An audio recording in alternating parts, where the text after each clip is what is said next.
Different nobles were selected by the Sultan as heads of different departments. The Wazir, Prime Minister, supervised the work of all officials, looked after revenue and general affairs of the Sultanate, appointed high officials in different departments, and was very powerful. The Qazi was the chief judge who decided the criminal and religious matters.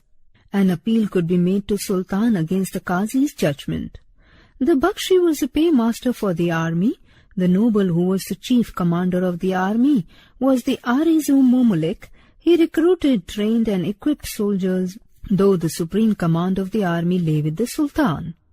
Land control, the Iqta system. During the Sultanate period, the nobles were given Iqtas, grants of land by Sultan. These nobles who received it were called Iqtadars. Under this system, the whole empire was divided into several large and small tracts of land called the Iqtas, which were assigned to nobles, officers and soldiers for the purpose of administration and revenue collection. The Iqtas were transferable, that is, the holders of Iqtas, Iqtadars, were transferred from one region to another every 3 to 4 years. It means that the grant of Iqta did not imply a right to the land. It was just an administrative unit. The slave and the Khalji sultans gave Iqtas only to very few high-ranked military commanders. Under the Tughlaqs, however, Iqtas were given more leniently, which resulted in a large number of Iqtadars.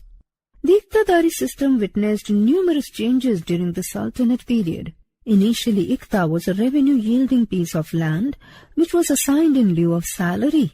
However, during Firoz Shah Tughlaq's reign, it became hereditary as it could be transferred from father to son. Since the Sultan was not strong enough, he could not stop this practice.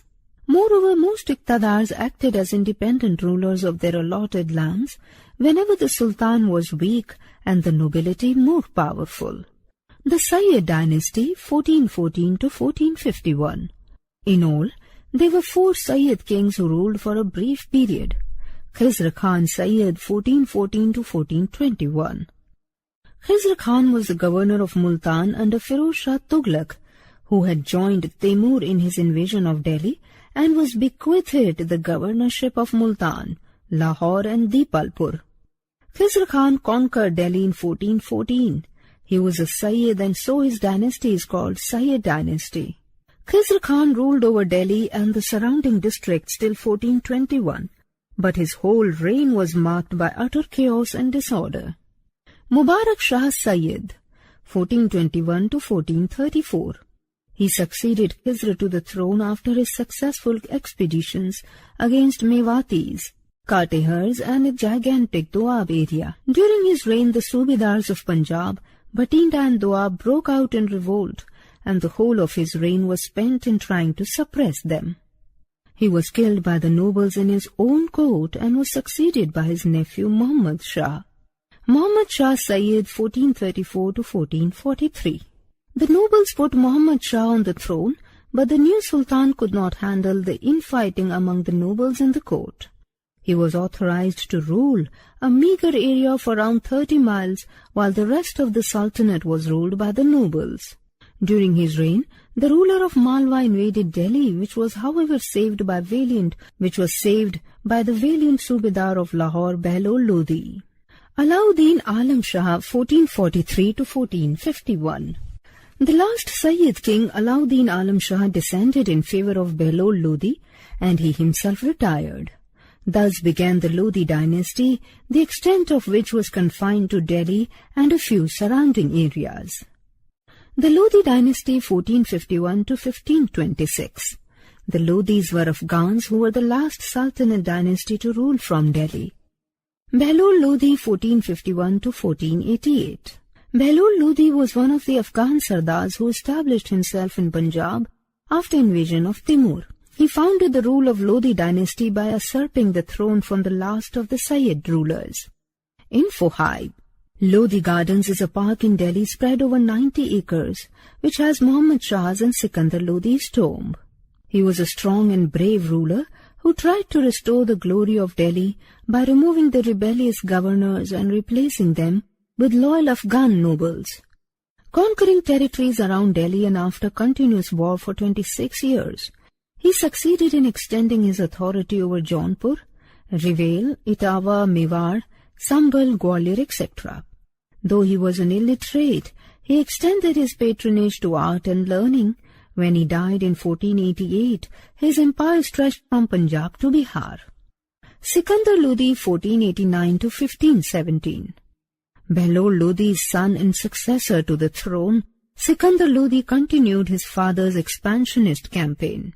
He conquered Bihar and Jaunpur and made a friendly alliance with the ruler of Bengal. He shifted his capital from Delhi to Agra, a city founded by him. Sikandar introduced a number of welfare schemes for the common people, like lowering prices of all essential commodities and providing loans to farmers. He took a keen interest in development of agriculture and introduced the Ghazi Sikandari, Sikandar's yard of 32 digits for measuring cultivated fields. Ibrahim Lodi 1517 to 1526. Ibrahim Lodi was the son of Sikandar Lodi and was also the last king of Lodi dynasty and last sultan of Delhi. The Afghan nobility was brave and freedom-loving, but it was because of its divisive and individualistic tendencies that the Afghan monarchy was weakened. Moreover, Ibrahim Lodi asserted the absolute power of the sultan, which further irked the nobles. At last, Daulat Khan Lodi, the governor of Punjab, invited Babur to overthrow Ibrahim Lodi. Babur accepted the offer, inflicted a crushing defeat on Ibrahim Lodi in First Battle of Panipat in 1526, and laid the foundation of the Mughal Empire. No Sultan of India except Sultan Ibrahim had been killed on the battlefield. Recap. Delhi became an important city.